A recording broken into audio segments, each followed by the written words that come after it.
देखो, जो मैंने आज का टॉपिक लिया है उसमें मेरे पास दो करेंट कैरिंग सर्कुलर लूप हैं और दोनों कंसेंट्रिक हैं। कंसेंट्रिक का मतलब कि दोनों का कॉमन सेंटर होने वाला है।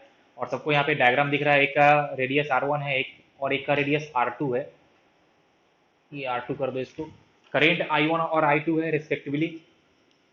और पहले केस में मैंने जो करंट का डायरेक्शन लिया है वो दोनों ही लूप में एंटी क्लॉकवाइज लिया है, और दोनों लूप मेरा इससे जो आपका स्क्रीन दिख रहा होगा उसके प्लेन में ही है। दोनों ही मेरा लूप इस स्क्रीन के प्लेन में है, तो आप उसको मान सकते हो कि आपका जो लूप है वो एक्स वाई प्लेन में है। तो अगर लूप एक्स वाई प्लेन में है तो फील्ड पक्का आने वाला है जेड में, इसमें कोई भी डाउट वाली बात नहीं है, दोनों का ही फील्ड आएगा जेड में। ओके। और मैंने और कुछ माना है कि पहले लूप में नंबर ऑफ टर्न्स n1 है, और n1, और दूसरे लूप में आपका नंबर ऑफ टर्न्स n2 है। और मेरे को इनके कॉमन सेंटर पे नेट मैग्नेटिक फील्ड फाइंड करना है, net magnetic field at the centre. तो ऐसा क्वेश्चन हमने पहले भी तुमको बताया था, करके सॉल्व किया था। एक बार फिर और देखते हैं नोट्स में कुछ बातें। Net magnetic field at the centre, या फिर ओ पे।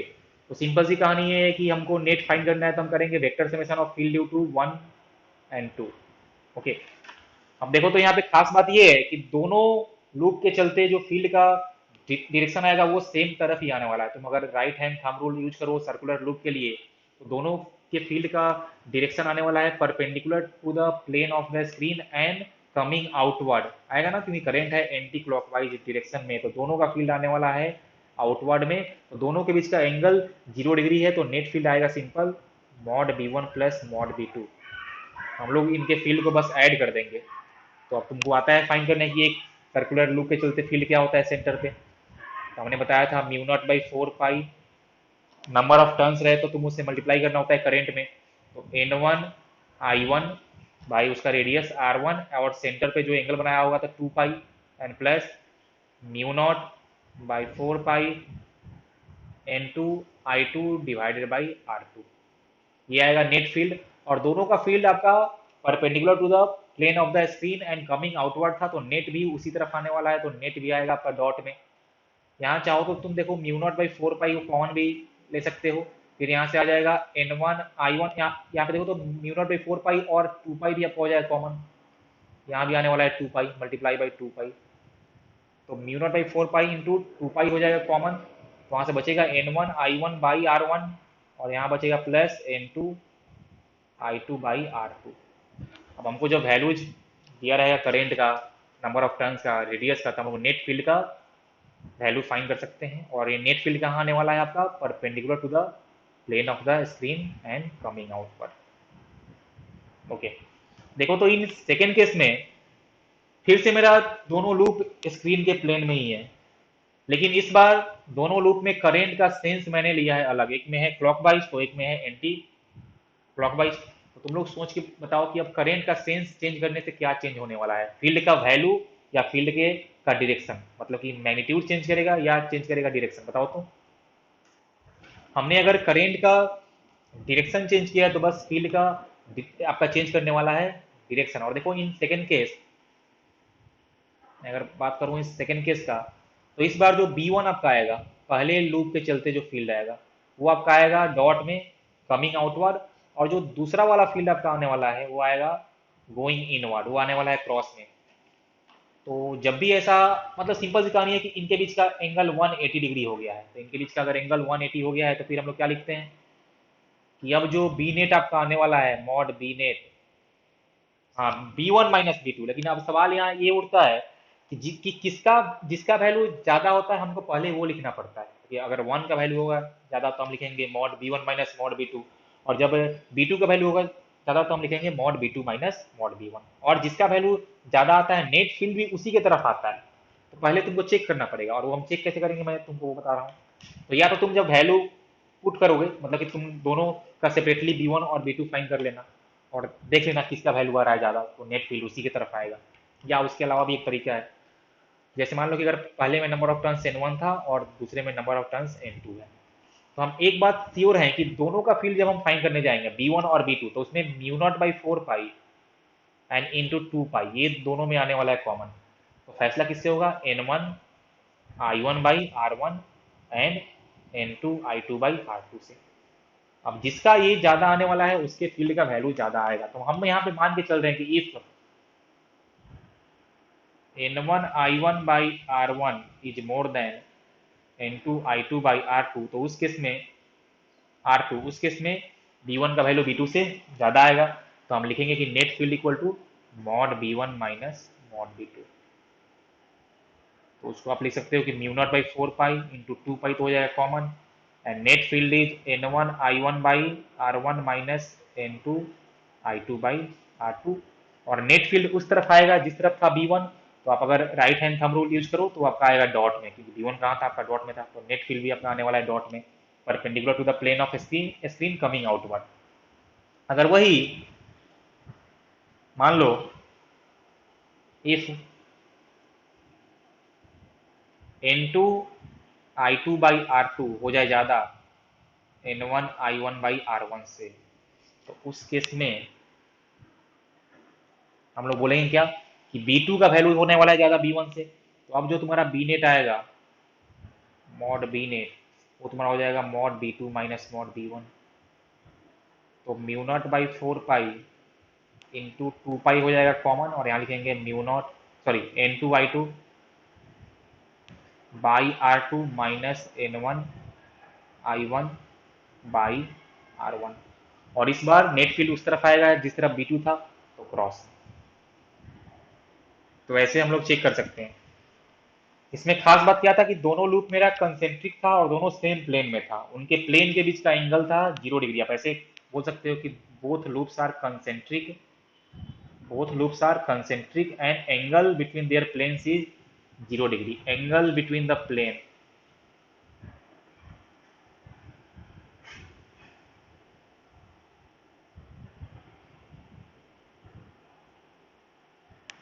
ओके, अब देखते हैं कुछ और केस, नेक्स्ट केस। तो यहाँ पे किसी कोई कष्ट नहीं है ना, इसमें कष्ट होना भी नहीं चाहिए, पहले हमने भी इस टाइप का क्वेश्चन किया था। अब देखते हैं next case. If planes of the loop are perpendicular to each other, अगर लूप के प्लेन एक दूसरे के परपेंडिकुलर हो जाए, मतलब कि अगर एक आपका लूप है एक्स वाई प्लेन में, तो एक आपका हो जाएगा वाई जेड प्लेन में या एक्स जेड प्लेन में, तो ऐसे हम लोग बोलेंगे कि वो आपका परपेंडिकुलर हो जाएगा एक दूसरे के। तो उसका डायग्राम अगर हम चाहें तो ऐसे बना सकते हैं। मान लो ये रहा पहला लूप, इसका रेडियस R1, इसमें करेंट आपका मान लीजिए I1 था, इसमें नंबर ऑफ टर्न्स N1 है, और ये हम मान ले रहे हैं कि ये मेरा लूप है इन एक्स वाई प्लेन, और सेकेंड जो मेरा लूप है वो इसके प्लेन के परपेंडिकुलर है, और उसको मैंने मान लिया कि वो है इन वाई जेड प्लेन। तो मैं कुछ ऐसे बनाऊंगा, वो आपका लूप है इन वाई जेड प्लेन, और मान लो कि उसमें कुछ करंट ऐसा रहेगा I2, इसमें नंबर ऑफ टर्न्स N2 है, इसका रेडियस R2 है, ठीक है ना। तो इस बार इन दोनों के प्लेन के बीच का एंगल आने वाला है 90 डिग्री। तो यहाँ पे अपना थीटा जो था वो हो जाएगा 90, इन दोनों लूप के प्लेन के बीच का एंगल 90 है। अब देखो ध्यान से, तो एक बात हम लोग हो गए हैं श्योर कि ये जो मेरा लूप 1 था वो था इन एक्स वाई प्लेन, तो उसका फील्ड कहाँ आने वाला है, उसका फील्ड आएगा जेड में। तो B1 आपका आने वाला है जेड में, और उसमें जो करेंट है वो हमने लिया है एंटी एंटी क्लॉकवाइज, तो आपका आएगा perpendicular to the screen and coming outward, तो आपका आने वाला है डॉट में। जो आपका सेकेंड लूप था वो था हमने लिया है इन वाई जेड प्लेन। तो एक बात हम क्लियर हो गए हैं कि अगर ये लूप मेरा वाई जेड प्लेन में है तो इसका जो फील्ड आने वाला है वो आएगा एक्स में, क्योंकि फील्ड हमेशा आता है लूप के प्लेन के परपेंडिकुलर। तो आपका फील्ड आएगा एक्स में।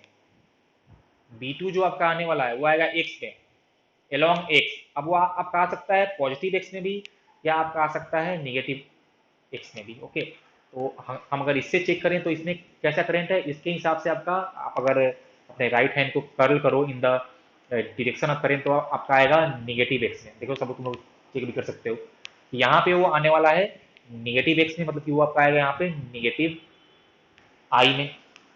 तो वो अभी तुम लोग उतना चाप यहाँ लो नहीं, क्योंकि यहाँ पे सिंपल हम देख रहे हैं कि दोनों फील्ड के बीच का जो एंगल बन रहा है वो बन रहा है 90 degree.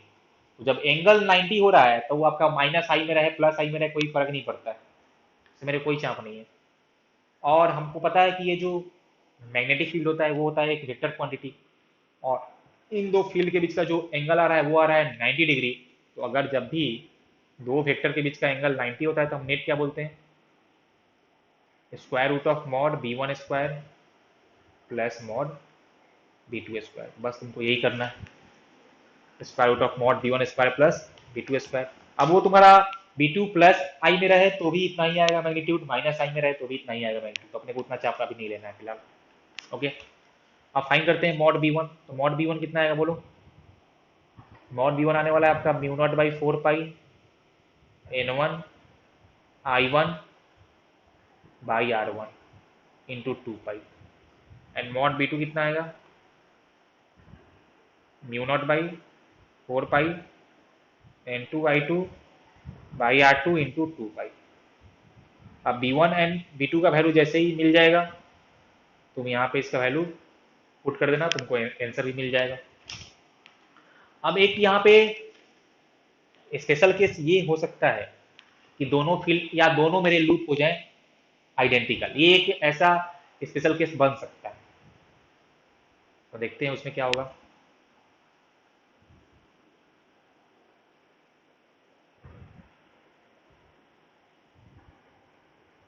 If both loops are identical, उस केस में जितना आपका आएगा मॉड बी वन उतना ही आपका आएगा मॉड बी टू। मैं बात कर रहा हूँ अभी सिर्फ वैल्यू का, तो अगर नंबर ऑफ टर्न सेम हो जाए, रेडियस सेम हो जाए, करेंट सेम हो जाए, तो फिर दोनों का वैल्यू सेम आ जाएगा। डिरेक्शन उनका अभी भी अलग है, हम बात कर रहे हैं ओनली मैग्नीट्यूड का, मैग्नीट्यूड सेम हो जाएगा। तो उस केस में जब हम लोग लिखेंगे मॉड बी नेट, तो देखो यहाँ से हम लिखेंगे, तुम इसको मान लो बी कुछ ऐसा दोनों का सेम था मैग्नीट्यूड, और उसको मैंने मान लिया बी, आपका हो जाएगा B square plus B square, तब आएगा square root of two B, square root of two B. तो ये है स्पेशल केस जब दोनों लूप आपका आइडेंटिकल हो जाए तब, और तब हम लिखेंगे आंसर कि रूट टू टाइम्स ऑफ एक का फील्ड तो mu naught by four pi N into I by R into two pi. समझ में आया ना? तो ऐसे आपका आ जाएगा नेट फील्ड। ये तब करेंगे जब दोनों लूप आइडेंटिकल हो जाए, स्पेशल केस है। और नहीं अगर आइडेंटिकल नहीं रहे तो फिर हम लोग बी वन और बी टू सेपरेटली फाइन करेंगे और उसका वैल्यू यहाँ पुट करेंगे। समझ में आया क्या, बोलो जल्दी से। ओके, तो हमने जो दो अभी केस लिया है उसमें एक में एंगल था जीरो और एक में एंगल था 90। ऐसा भी हो सकता है कि इफ एंगल बिटवीन द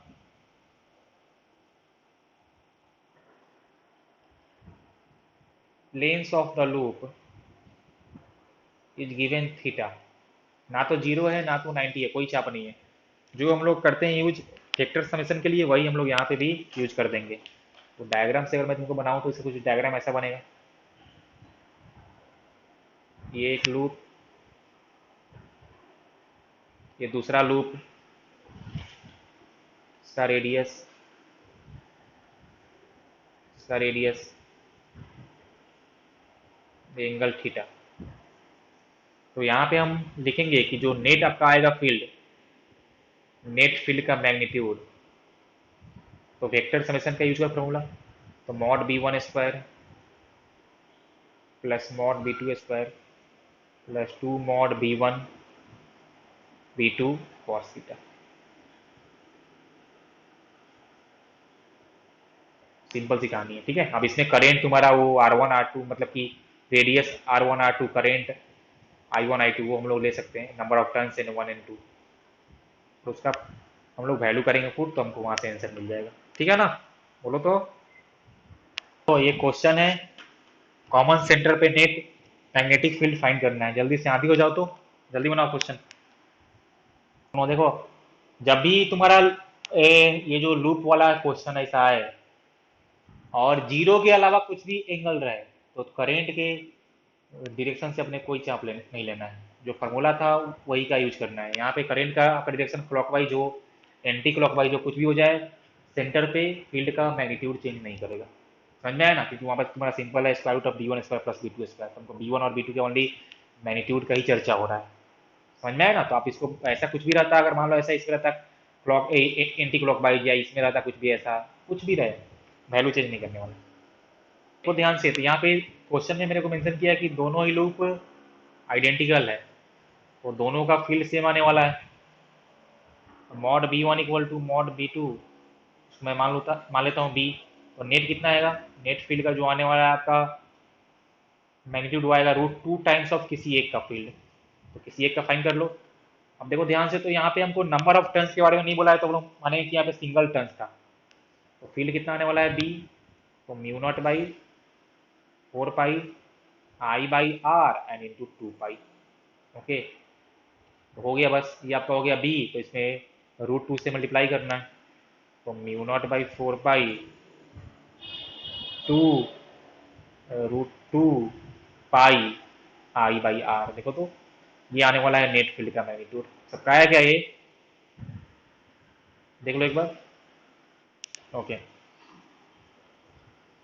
अब तुम चाहो तो जैसे यहाँ पे हमको आई और आर का वैल्यू नहीं दिया है, तो हम लोग वो पाई और 2√2 को वहाँ पे सिंप्लीफाई भी कर सकते हैं। लेकिन अगर हमको आई और आर का वैल्यू दिया था, तो हम लोग उसका सबका वो जो आपका म्यू नॉट बाई 4 पाई है उसका वैल्यू एक सब करते पुट हम 10⁻⁷। मैं तुमको पहले से बोलते आ रहा हूँ। उसके बाद देखो मैंने और भी कुछ यहाँ पे लिया है एग्जाम्पल। मेरे पास एक स्क्वायर शेप का ऐसा वायर बेंड किया हुआ है, और करेंट आई है और साइड लेंथ ए है, और उस स्क्वायर के सेंटर पे फील्ड B1 है। ठीक है, ये हमने लिया है सिचुएशन 1। जो मेरा सिचुएशन 2 है उसमें ये स्क्वायर शेप ऐसे ही रहेगा। मैं इसमें कुछ भी चेंज नहीं कर रहा हूँ फिलहाल। करेंट आई, साइड लेंथ ए, इसका सेंटर ओ। बस हमने क्या किया कि इसके पास एक और स्ट्रेट वायर हम लेके आ गए, दूसरा एक स्ट्रेट वायर, और इसमें करंट था तुम्हारा ऊपर की तरफ। और एक बात और, ये जो तुम्हारा हमने स्क्वायर लूप लिया है ये आपका XY प्लेन में है। तो जब तक मैं कोई और प्लेन मेंशन ना करूं, मान के चलना कि हमारे स्क्रीन के प्लेन में है या कॉपी के प्लेन में ही ये मेरा सब भी ये डायग्राम है। और जो तुम्हारा वायर है ये भी तुम्हारा XY प्लेन में ही है, सेम प्लेन में। ओके, और इसमें कुछ करंट मान लो ऐसा I1। और इस बार जो इस स्क्वायर के सेंटर में फील्ड आया उसको मैंने नाम दिया है B1। सॉरी, वो तो था पहले B1 था, इसको मान लो B2।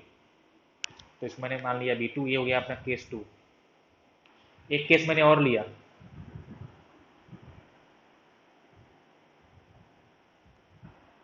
स्क्वायर फिर से करेंट आई, साइड लेंथ है, सेम स्क्वायर है का सेंटर वायर, इस बार करेंट नीचे की तरफ, और इस पर मैंने यहाँ फील्ड बोला है B3। अब मेरा सवाल ये है कि तुमको इन तीनों केस में उस स्क्वायर के सेंटर पे फील्ड का जो स्ट्रेंथ है उसको डिक्रीजिंग ऑर्डर में करना है। Arrange, arrange in decreasing order.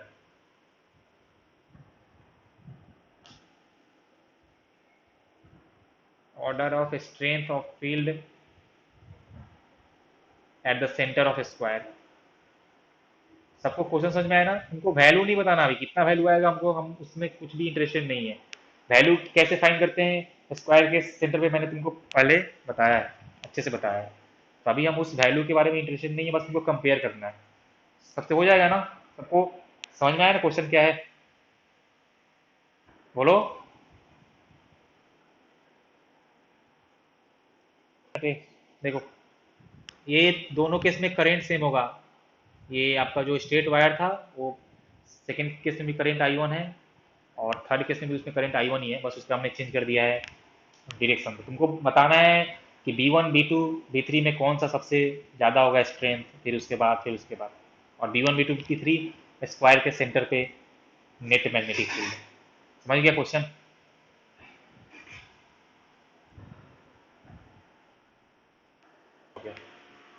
देखो तो पहले केस में जो स्क्वायर के सेंटर पे फील्ड आएगा वो केवल उस स्क्वायर के चलते ही आएगा। तो मैंने उसको मान लिया कुछ ऐसा मॉड B1, या B1 मान लो उसको।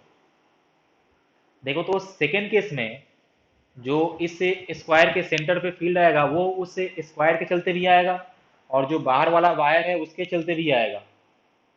समझ में आ रहा है ना? सेकेंड केस में आएगा स्क्वायर के सेंटर पे जो फील्ड बनेगा वो खुद स्क्वायर के चलते भी आएगा, और जो उसके बाहर जो एक स्ट्रेट वायर है उसके चलते भी आएगा। और खुद स्क्वायर के चलते जो फील्ड आएगा वो पहले वाले केस के बराबर ही होगा। क्योंकि पहले केस में केवल स्क्वायर था और हमने फिर से वही स्क्वायर लिया है। और इस बार जो ये बाहर वाला स्ट्रेट वायर था उसके फील्ड का डायरेक्शन उस स्क्वायर वाले फील्ड के तरफ ही होगा। तुम एक बार चेक करो तो ये जो अपना स्क्वायर था इसका फील्ड कहाँ आएगा, सेंटर पे, perpendicular to the plane and going inward. और इस स्ट्रेट वायर के चलते भी इस पॉइंट ओ पे फील्ड कहाँ आएगा, perpendicular to the plane and going inward. मतलब कि इस सेकेंड केस में सेंटर पे जो फील्ड नेट फील्ड होगा वो इन दोनों का समेशन होगा B1 + B2, या आप ऐसे मान लो कि इसको आपने माना है B2 और कुछ इसके फील्ड को तुम मान लो कुछ ऐसा x या y, कुछ मान लो x मान लो। तो सेकेंड केस में जो नेट फील्ड बनेगा सेंटर पे वो बनेगा B2 + x, and B2 is nothing but, अरे एक मिनट यार, ये जो तुम्हारा B2 है वो क्या है, B2 है नेट फील्ड, एक मिनट मैं बोलता हूँ। B2 is the net field at the center of the square, तो क्या आएगा, वो आएगा कि magnitude of B2 equal to magnitude of B1 and plus X. और B1 क्या था, B1 is the net field due to square shape, जो कि पहले केस में ओनली स्क्वायर था। तो यहाँ सिंपल सा हमको ये दिख रहा है कि B2 is more than B1। अब चेक करते हैं थर्ड केस में। तो देखो थर्ड केस में जो स्क्वायर के चलते सेंटर पे फील्ड बनेगा वो तो बनेगा ही, बाकी इस वायर, हाँ बाकी इस वायर का फील्ड बनेगा एक्स, लेकिन इस बार इस वायर का फील्ड इस सेंटर पे है perpendicular to the plane and coming outward, मतलब कि अपोजिट ऑफ द स्क्वायर वाला फील्ड। तो यहाँ पे हम लोग करते हैं माइनस ना, तो मतलब मॉड B3 तुम्हारा हो जाएगा मॉड B1 माइनस एक्स। तो देखो यहाँ साफ साफ दिख रहा है कि सबसे ज़्यादा आने वाला है B2, तो B2 सबसे ज़्यादा, ठीक है। उसके बाद तुम्हारा आएगा और B1 ना, B1, और सबसे कम आने वाला है B3। समझ में आएगा नहीं आया? देखो इस क्वेश्चन में एक स्क्वायर है ABCD जिसका एज लेंथ A है, और उसके सेंटर पे हमको नेट फील्ड फाइंड करना है। सेंटर तुमको O दिख रहा है, इससे पहले भी हमने स्क्वायर के सेंटर पे नेट मैग्नेटिक फील्ड फाइंड किया था, लेकिन वहां पे अंतर ये था कि वो क्वेश्चन मेरा कुछ ऐसा था। मैं एक बार पहले तुमको अंतर समझा रहा हूँ फिर तुमको और होगा क्लियर, कि उस क्वेश्चन में मेरा स्क्वायर शेप कुछ ऐसा था। देखो सारे साइड में करेंट सेम था, और सारे साइड के चलते सेंटर पे जो फील्ड आया था उसका मैग्नीट्यूड भी सेम था और डायरेक्शन भी सेम था। इसलिए हमने किसी एक का फाइंड करके उसमें 4 से मल्टीप्लाई कर दिया था। क्या यहाँ पे वैसा आने वाला है, तो अगर सोच के देखो तो वैसा यहाँ पे नहीं आने वाला है। क्योंकि एक तो तकलीफ ये हो जाएगा कि हमको बोला है कि देखो इस नोड ए पे करंट एंटर किया है आई, और ये इस नोड सी से लीव कर रहा है करंट आई। तो इस ABC वाले ब्रांच में और इस ADC वाले ब्रांच में कुछ करंट डिवाइड हुआ होगा, उसका ये नाम दिया हुआ है I1 I2। तो आपको उस I1 और I2 को लिखना होगा in the terms of I। और उसके लिए हमको क्वेश्चन में ये दिया है कि ये जो आपका पार्ट ABC था उसका रेसिस्टेंस R है, और जो आपका नीचे वाला पार्ट ADC है उसका रेसिस्टेंस 2R है। तो दोनों ब्रांच का इक्वल रेसिस्टेंस नहीं है, इसलिए करंट इक्वली डिवाइड नहीं होगा। पहला तो ये हो गया दिक्कत अपने को, कि दोनों ब्रांच में ऊपर और नीचे करंट इक्वल नहीं जाने वाला है। उसके अलावा आप देखो तो ये जो ब्रांच ए बी और आपका बी सी है, ब्रांच ए बी और बी सी, इसके चलते जो इस सेंटर पे फील्ड आने वाला है वो आपका आएगा perpendicular to the plane and going inward. सब लोग एक बार चेक करो।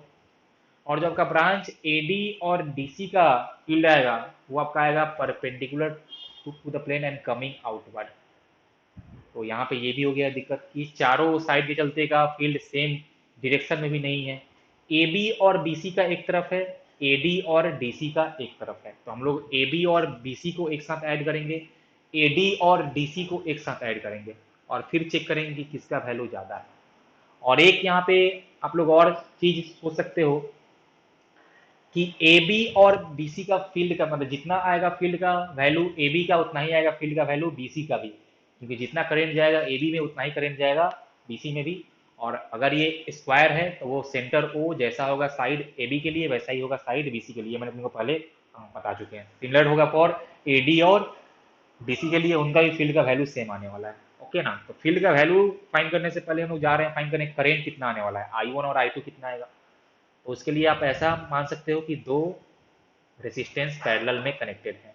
देखो तो ABC का हमको दिया है R रेसिस्टेंस, और ये जो ADC था उसका हमको दिया है 2R। और यहाँ से करेंट एंटर किया है आई, और ये है करेंट I1 और ये है करेंट I2।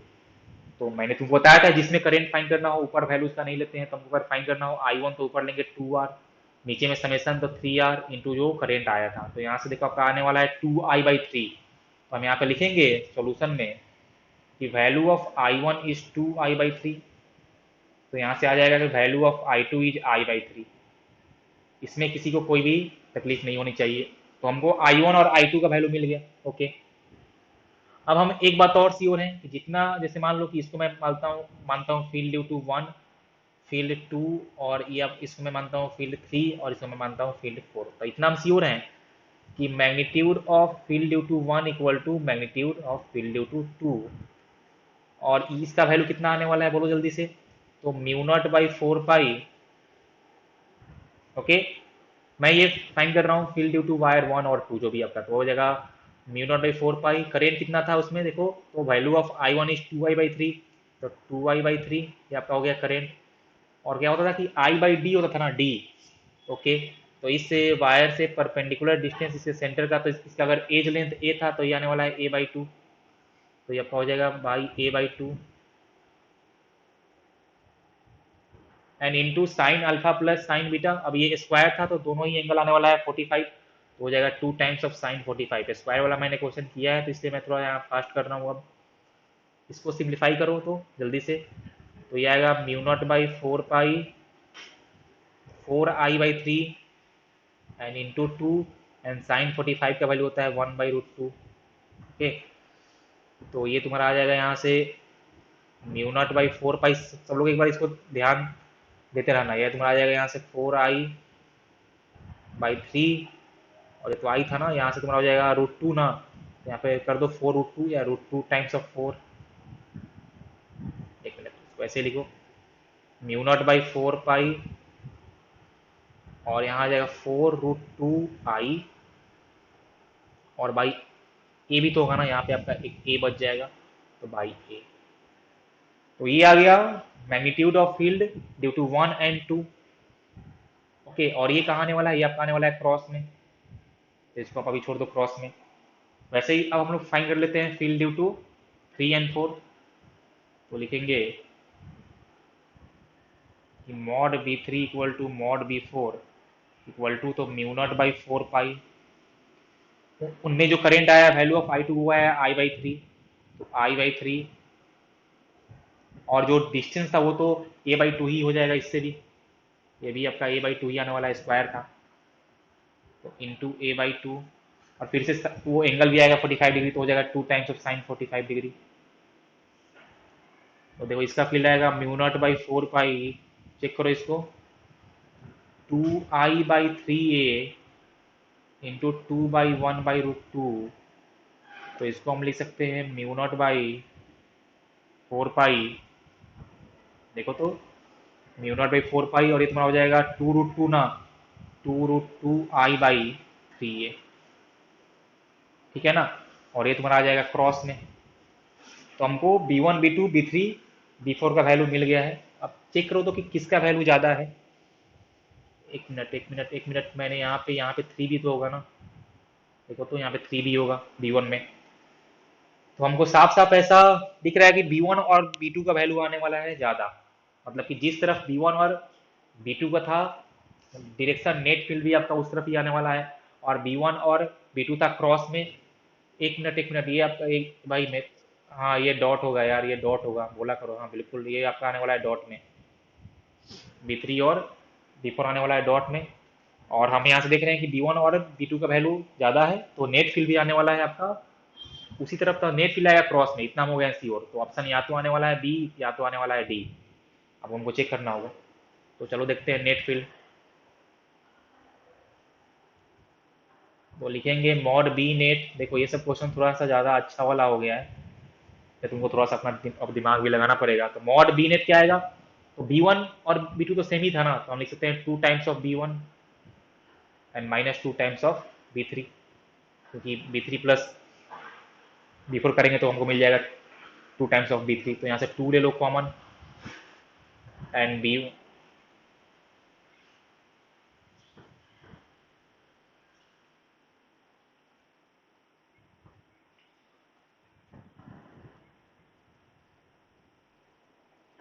एक मिनट एक मिनट। ओ अच्छा सॉरी, हाँ यहाँ पे 1/√2 होगा, ठीक है। अब ठीक है ना, तुम एक बार चेक कर लो तुम लोग, बाकी सब ठीक है। ओके, तो 2 टाइम्स b1 - b3, तो ये हो जाएगा 2, और b1 - b3 करेंगे तो हो जाएगा μ0/4 पाई 4√2 i/3a, माइनस b3 कितना है, μ0/4 पाई 2√2 i/3, ये चेक करते रहना। और नेट फील्ड तुम्हारा आने वाला है क्रॉस में। अब जो जो कॉमन हो उसको निकालो बाहर। देखो 2, एंड यहाँ से कॉमन हो जाएगा μ0/4 पाई, और क्या आएगा देखो तो 2√2 i/3a, है ना बाहर, आएगा देखो तो। और यहाँ बच जाएगा 2 - 1, चेक कर लो एक बार।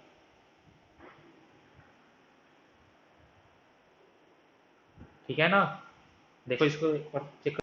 तो यहाँ से तुम्हारा आ जाएगा देखो, ये हो जाएगा μ0/4 पाई, और 2 से ऊपर करूँगा तो आ जाएगा 4√2 i/3a, और 2 - 1 1 हो जाएगा, और आ जाएगा क्रॉस में।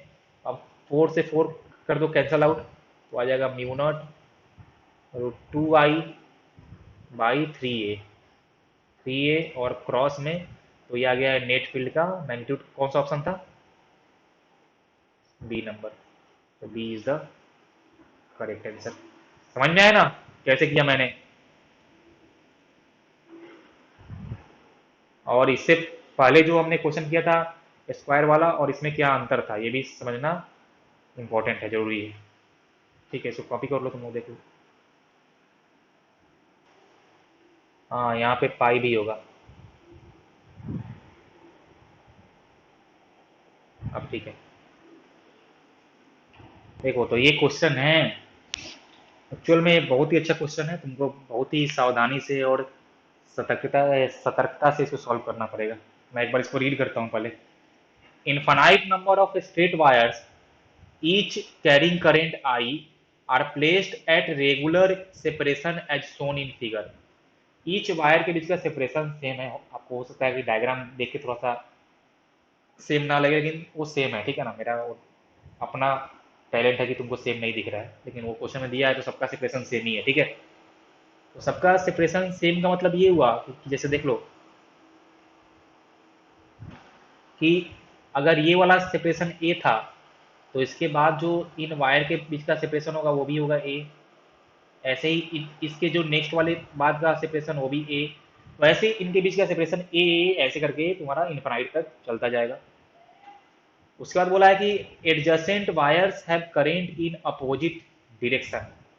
सारे वायर में करेंट का वैल्यू सेम है, लेकिन उनमें जो करेंट का डायरेक्शन है एडजेसेंट वाले में वो अपोजिट है। मतलब सिंपल से कहानी हम ये बोल सकते हैं कि एडजेसेंट वायर के चलते जो मैग्नेटिक फील्ड का डायरेक्शन आने वाला है वो आपका आएगा अपोजिट में। और ये जो मेरा वायर है वो इस स्क्रीन के प्लेन में ही है, मतलब आप मान सकते हो कि ये आपका जो वायर है वो है अलोंग वाई एक्सिस। ओके। अब कुछ बच्चे करते क्या है कि जैसे ही देखते हैं कि इक्वल करेंट ऐसा अपोजिट डायरेक्शन, तो वो जीरो एक ऑप्शन दिया हुआ भी है, तो लोग ऐसे ही जीरो टिक कर देते हैं कि नेट आंसर इज जीरो। हालांकि तुम्हारा जीरो आंसर सही नहीं है, गलत है। तुमको इसको सॉल्व करना पड़ेगा अच्छे से। और इसमें मेरे को एक इंफॉर्मेशन दिया है कि ln 1 + x, ये ln का मतलब ये होता है log बेस ई, और ये इसको हम लोग एक्सपेंशन बोलते हैं। ये तुमको हायर स्टडी में करना पढ़ना है एक्सपेंशन। तुमको दिया है कि लॉग बेस ई 1 + x होता है x minus x² 2 plus x³ 3 minus x⁴/4 plus ऐसे वो इन्फाइनाइट तक चलता जाएगा। और ये तुमको क्वेश्चन में दिया है, मतलब कहीं ना कहीं इसका यूज यहाँ पे आने वाला है, ठीक है। तो चलो हम लोग क्वेश्चन को एक बार स्टार्ट करते हैं सॉल्व करना।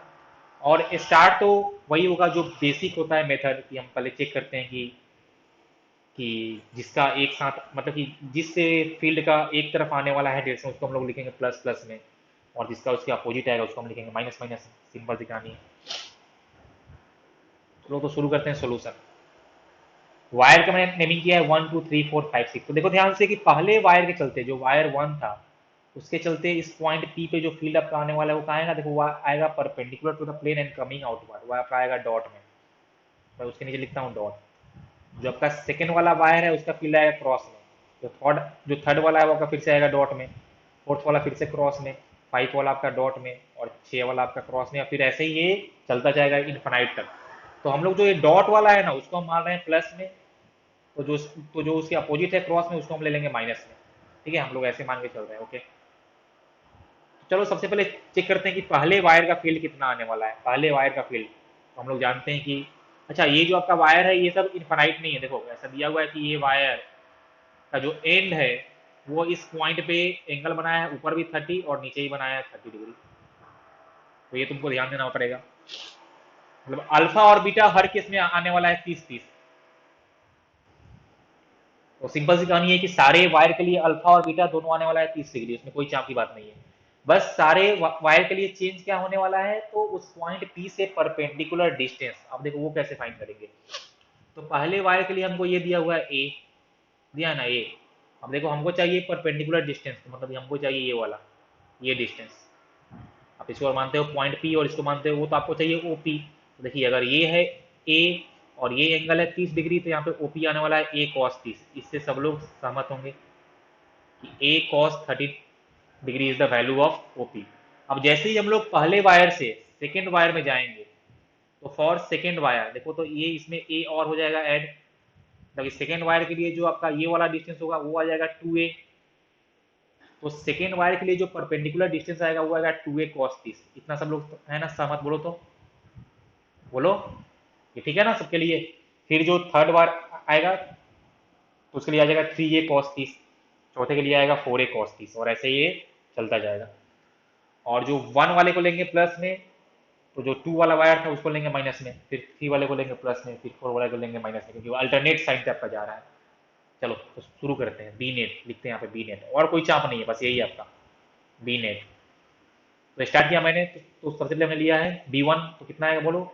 तो mu naught by 4 pi, current तो सब में सेम था तो आई, आई बाई डी, और डी कितना आने वाला है ए कॉस 30। तो यहाँ पे हो जाएगा ए कॉस 30 डिग्री। ओके, और उसके बाद क्या क्या है आपका, sine alpha plus sign beta आता है, तो दोनों ही 30 है, तो 2 sin 30 डिग्री।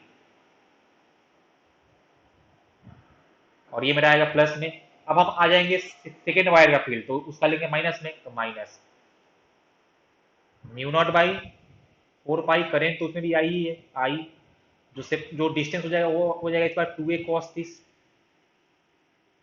और ऊपर में फिर से आपका आ जाएगा 2 sin 30, वो तो आपका एंगल चेंज नहीं कर रहा है।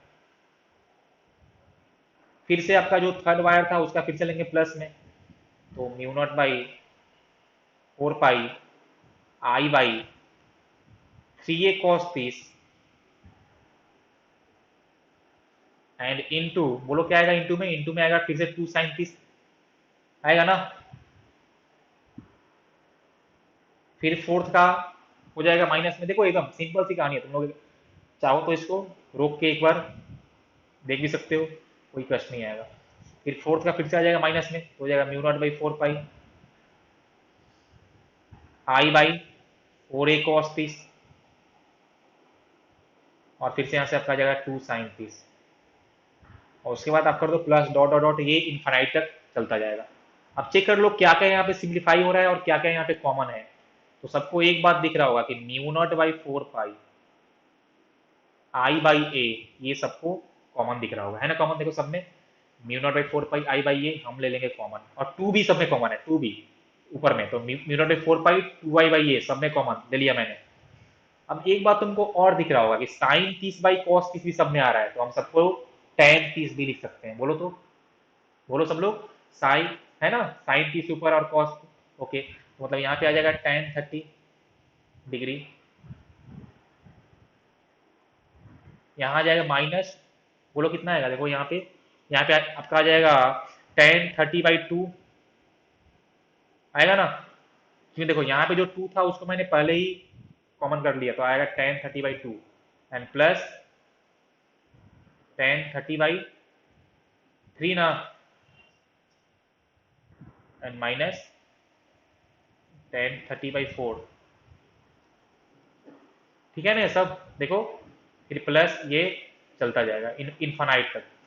अब देखो तो यहाँ पे tan 30 भी कॉमन है, तो उसको भी ले लो बाहर, तो आ जाएगा mu naught by 4 pi 2i/a and tan 30। अब बस हो गया। अब यहाँ से तुम्हारा आ जाएगा 1 माइनस 1/2 प्लस 1/3 -1/4। तो इसके बाद फिर आने वाला है तुम्हारा +1/5, फिर तुम्हारा आएगा -1/6, और ऐसा ही ये चलता जाएगा, समझे, इनफाइनाइट तक। ओके, अच्छी बात है। इसको तुम अगर सिंप्लीफाई करो तो देखो ये तुम्हारा आ जाएगा। अच्छा, तुम एक बार चेक करो कि देखो मेरे ऑप्शन में सब में दिया है μ0/4 पाई, तो हम इसको अभी ऐसे ही छोड़ देंगे μ0/4 पाई, और 2i/a तो इसको हमने ऐसे ही लिख दिया, और tan 30 को हम लोग लिख सकते हैं 1/√3, और बाकी ये तुम्हारा summation 1 - 1/2 plus 1/3 minus 1/4 plus 1/5 minus 1/6 and dot dot infinite तक।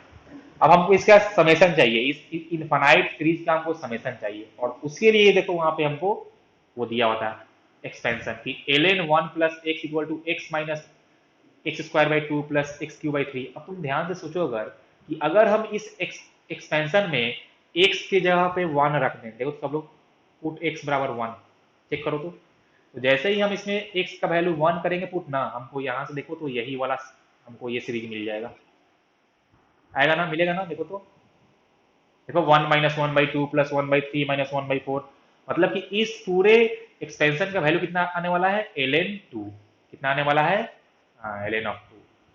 लेफ्ट साइड में हम करेंगे पुट जहाँ पे x था 1, तो राइट साइड में जहाँ पे x 1 करेंगे पुट 1, हमको मिल जाएगा ln 2।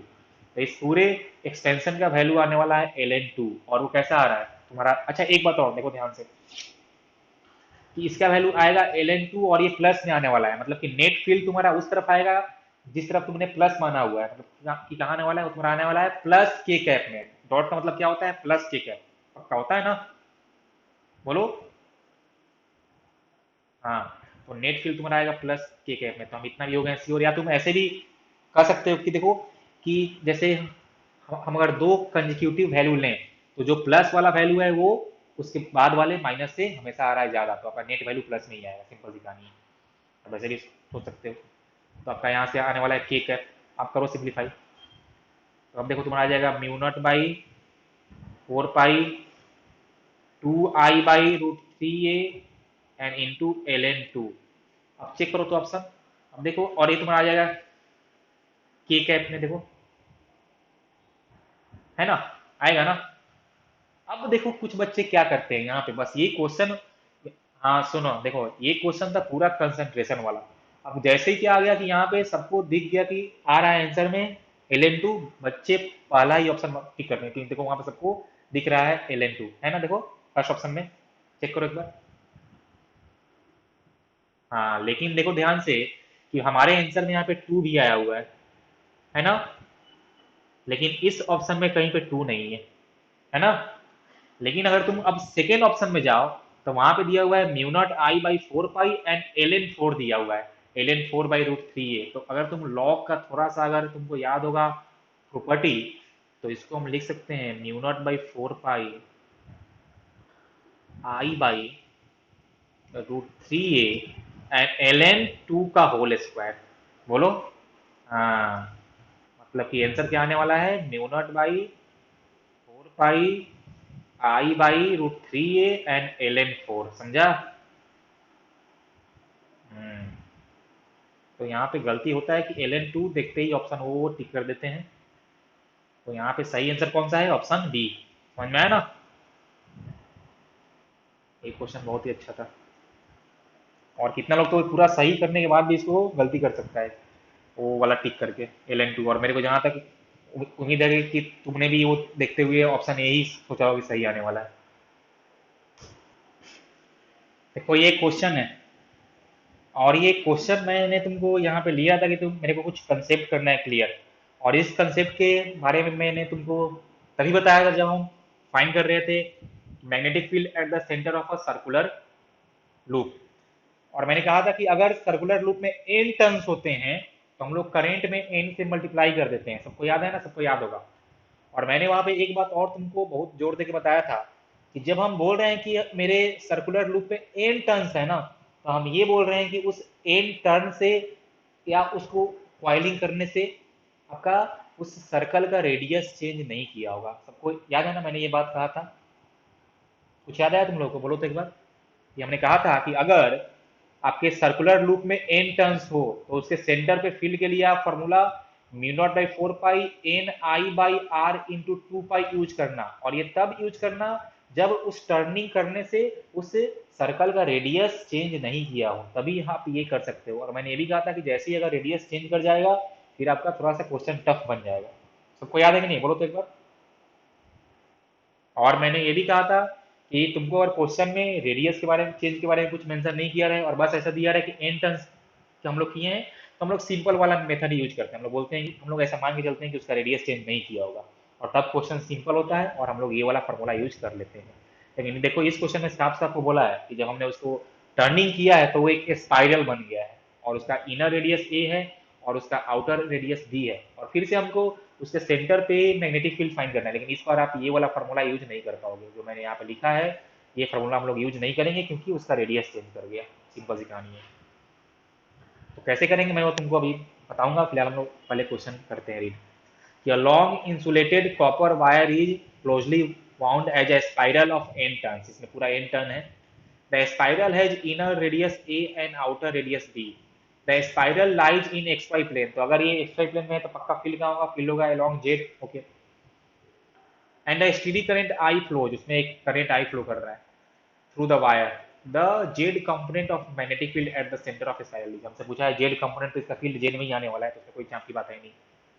तो हमको सेंटर पे मैग्नेटिक फील्ड फाइंड करना है, और सिंपल सी कहानी है कि हम लोग ये वाला फॉर्मूला यूज नहीं कर पाएंगे, तो हमको कुछ नया करना होगा। अब तुम लोग एक बार सोचो कि अगर इसका रेडियस कांस्टेंट नहीं रह रहा है, रेडियस चेंज कर रहा है टर्न करने से, तो क्या ऐसा चेंज आएगा कंसेप्ट में? तो कंसेप्ट में चेंज ये आने वाला है ना कि आप पूरे एन टर्न के लिए आप रेडियस सेम नहीं ले पाओगे। मतलब कि मेरा कहने का मतलब ये हुआ कि आप अगर ये पहला लूप ले रहे हो तो उसके लिए आपका आएगा रेडियस ए। उसके बाद जैसे ही आप आगे बढ़ोगे तो उस लूप के लिए आपका रेडियस चेंज हो जाएगा। सिंपल सी कहानी है कि आपका रेडियस वेरी कर रहा है, तो अब आपको इंटीग्रेशन करना पड़ेगा। यहाँ पर आने वाला है मैथमेटिक्स। तो सिंपल सी कहानी यही है कि यहाँ पे आपको इंटीग्रेशन करके करना होगा। तो हमने क्या किया कि हमने मान लिया कि इसके सेंटर से आर रेडियस का एक लूप, इसके सेंटर से आर रेडियस का एक हमने लूप मान लिया। चलो मैं बात कर रहा हूँ इस लूप का, इसके सेंटर से आर रेडियस का। और ये जो हमने आर रेडियस का लूप माना है ना, इसका मान लो कि थिकनेस कुछ रहा होगा डी आर। कुछ तो रहा होगा ना थिकनेस, क्योंकि यहाँ पे आपको नंबर ऑफ टर्न्स भी लेके काम करना है। तो हमने मान लिया कि इसका रेडियस आर था। ये जो देखो मैं यहाँ पे ग्रीन से करता हूँ पेंट, ये हमने माना है। एक लूप हमने माना है रेडियस जिसका आर रहेगा। या चलो ना इधर साइड में मैं बनाता हूँ, साइड में यहाँ पे तो उसका कुछ रेडियस आर था और इसका थिकनेस रहा होगा डी आर। अब देखो तो इस थिकनेस डी आर में भी कुछ ना कुछ नंबर ऑफ टर्न्स आए होंगे। अब हम लोग इसको मान सकते हैं ना कि अगर इसका रेडियस आर था और इसका थिकनेस बहुत कम है डी आर, और इतने कम थिकनेस में हम मान सकते हैं कि उसका रेडियस चेंज नहीं किया होगा। मतलब जो हम लोग नंबर ऑफ कॉइलिंग किए हैं तो उसका थिकनेस डी आर है और डी आर बहुत कम है, तो इतना कम है कि आप उसको मान सकते हो कि रेडियस चेंज नहीं हुआ होगा। और यही मान के हम लोग आज तक करते आए हैं। ओके। तो मतलब कि इस आर रेडियस वाले लूप के लिए हम लोग ये वाला फॉर्मूला यूज कर पाएंगे। ठीक है ना, क्योंकि हम मान के चल रहे हैं कि इतने में उसका रेडियस चेंज नहीं किया हुआ था। तो देखते हैं कि इस जो लूप हमने माना है एक जिसका रेडियस आर था, थिकनेस डी आर था, उसके चलते सेंटर में कितना फील्ड आने वाला है। तो उसके चलते जो सेंटर में फील्ड है उसको मैंने मान लिया कुछ ऐसा डीबी, छोटा सा फील्ड होगा डीबी। और उसके लिए आप ये वाला फॉर्मूला यूज कर पाओगे तो क्या होगा? देखो mu naught by four pi I by R, तो करेंट तो सब में ही आई हो जाएगा, और इसका रेडियस मैंने माना है R. And into number of turns, तो हमने कुछ आपको फाइंड करना होगा कि नंबर ऑफ टर्न्स कितना था। तो हमने मान लिया कि इस थिकनेस डी आर में आपका नंबर ऑफ टर्न्स कुछ रहा होगा स्मॉल एन। एंड इनटू जो ये जो सर्कुलर लूप है उसने सेंटर पे एंगल बनाया है टू पाई, तो आपको वो तो टू पाई लिखना ही होगा। देखो यहाँ पे क्या आ रहा है, यहाँ पे आपका आ रहा है mu naught by two N I by R. ये आपका आ रहा है छोटा सा फील्ड। अब एन क्या था? एन था number of turns in the thickness D are. अब वो कैसे फाइंड करेंगे? तो देखो आप ध्यान से कि इस स्पाइरल का इनर रेडियस ए था और आउटर रेडियस बी है। मतलब कि ये जो आपका, आप इसको बोल सकते हो थिकनेस बी माइनस ए। तो बी माइनस ए थिकनेस में एन टर्न था, तो यूनिट थिकनेस में कितना आने वाला है turn, N by B minus A. तो हमको चाहिए कितने में, डी आर थिकनेस में। तो कितना आने वाला है बोलो तो, आपका डी आर थिकनेस में आएगा number of turns N by B minus A into D R. तो जहां पे आपका स्मॉल एन था, number of turns in thickness D R, आप वहां पे लिख दो N by capital N by B minus A into D R. ठीक है, तो आप करो पुट वैल्यू। तो यहाँ से हो जाएगा D V equal to mu naught by 2, और जहाँ पे एन था वहाँ पे N by B minus A D R, और यहाँ पे आई तो रहेगा ही एन बाई आर। अभी आपका हो गया डीवी। तो हमको नेट फील्ड फाइंड करना है, तो हम लोग करेंगे इंटीग्रेशन। तो B net integration of D B, तो integration of mu naught by 4 pi N by B minus A I and D R by R. अब देखो तो यहाँ पे वेरिएबल क्या है, वेरिएबल ओनली आर है, बाकी उसके अलावा सब चीज कांस्टेंट है। तो उन सबको हम ले लेंगे बाहर, इंटीग्रेशन से तो हो जाएगा mu naught by 2 N I by B minus A and integration of D R by R. अब आर था रेडियस ऑफ द लूप, और वो मेरा है वेरिएबल, और वो कहाँ से कहाँ तक जाएगा लिमिट। तो देखो जो सबसे अंदर वाला लूप है उसका रेडियस था ए, और जो सबसे बाहर वाला लूप है उसका था रेडियस बी। तो लिमिट हम लेंगे ए से लेके बी तक। वो तो गया, बस इसको सॉल्व कर लो। अब तुमको पता होगा कि integration of 1 by R D R आपका आने वाला है एल एन आर, ये सबको पता है। तो यहाँ से हो जाएगा mu naught by 2 N I by B minus A, और ये हो जाएगा एल एन आर और लिमिट ए से लेके बी तक। तो mu naught by 2 N I by B minus A, limit के बाद आएगा L N B minus L N A. अब हम थोड़ा सा यहाँ पे करेंगे यूज लॉग का खासियत, तो ये आ जाएगा mu naught by 2 N I by B minus A L N B by A. Check कर लो कौन सा ऑप्शन है, बोलो तो कौन सा ऑप्शन है। देखो ए है ना, ऑप्शन ए। तो option A is the right answer. तो ये हमने कहानी, ये क्वेश्चन हमने बेसिकली इसलिए लिया ताकि तुमको समझ में आए कि हम जो इससे पहले क्वेश्चन कर रहे थे नंबर ऑफ टर्न्स लेके एन, उसमें उसका रेडियस चेंज नहीं कर रहा था। मेरा जो सर्कुलर लूप होगा इतना कम होगा या इतना पतला टर्निंग हुआ होगा कि उसका रेडियस चेंज नहीं किया होगा, और रेडियस चेंज नहीं करता है तो मेरा क्वेश्चन आसान होता है। और मैं फिर से बोल रहा हूँ, अगर तुमको कुछ मेंशन नहीं किया क्वेश्चन में, बस ऐसा बोला है कि it loop has an turns, तो आप सिंपल वाला फॉर्मूला ही यूज करना है जो हम लोग अभी तक करते आए थे। जब तक कि आपको रेडियस चेंज का मेंशन ना किया जाए तब तक आप सिंपल वाले मेथड से ही करोगे। आपको अगर रेडियस चेंज मेंशन किया रहे फिर आपको ऐसे करना है। तो इसलिए मैंने ये क्वेश्चन लिया ताकि तुमको अंतर समझ में आ जाए। बोलो तो इसमें किसी की कोई तकलीफ, डाउट?